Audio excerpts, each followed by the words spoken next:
மன அழுத்தங்களை போக்க எப்போதும் தனிமையை தேடாதீர்கள். பிடித்தவரிடம் மனம் விட்டு பேசுங்கள்.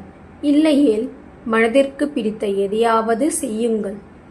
சிலர் உங்கள் வாழ்க்கையில் வருவதற்கு காரணம் நீங்கள் உங்கள் வாழ்க்கையில் எப்படி இருக்கணும் என்று கற்றுக் கொடுப்பதற்குத்தான். எங்கே நீ அதிகம் காயப்படுகிறாயோ அங்கே தான் உன் வாழ்க்கையின் பாடம் தொடங்குகிறது. பார்வை இருக்கும் போதே விளக்கை ஏற்றிவிடு. வலிமை இருக்கும் போதே வளமையை சேர்த்துவிடு. மூச்சு இருக்கும் போதே கடமையை முடித்துவிடு. நமது பலவீனம் நமது வெற்றியின் தலையெழுத்தை மாற்றுகின்றது.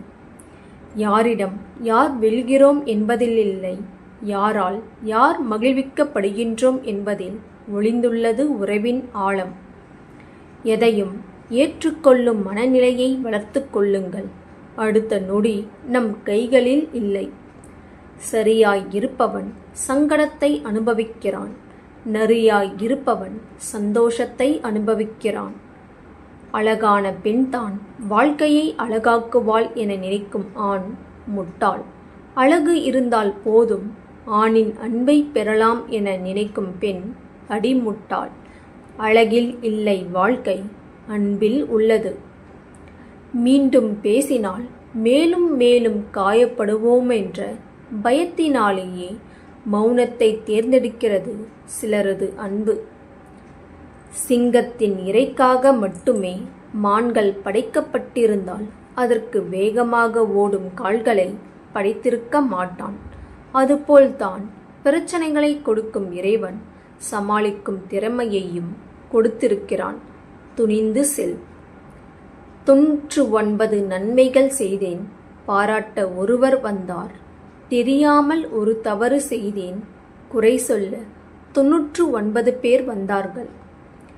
உங்களை காயப்படுத்தினால் பதிலுக்கு நீங்களும் காயப்படுத்த வேண்டாம். அவர்கள் செய்த தவறை உணரும் காலம் வரும். பொறுமையுடன் இருங்கள். உங்களை நம்பும் ஒருவரிடம் ஒருபோதும் பொய் சொல்லாதீர்கள். அளவான உணவு உடலுக்கு நலம். அளவோடு பழகு உறவுக்கு நலம். கோபமே வராவிட்டால் உங்களையும் கோமாளியாகத்தான் பார்க்கும் இந்த உலகம். கோபம் மட்டுமே வந்து கொண்டிருந்தால் உங்களையும் மிருகமாகத்தான் பார்க்கும் இந்த உலகம்.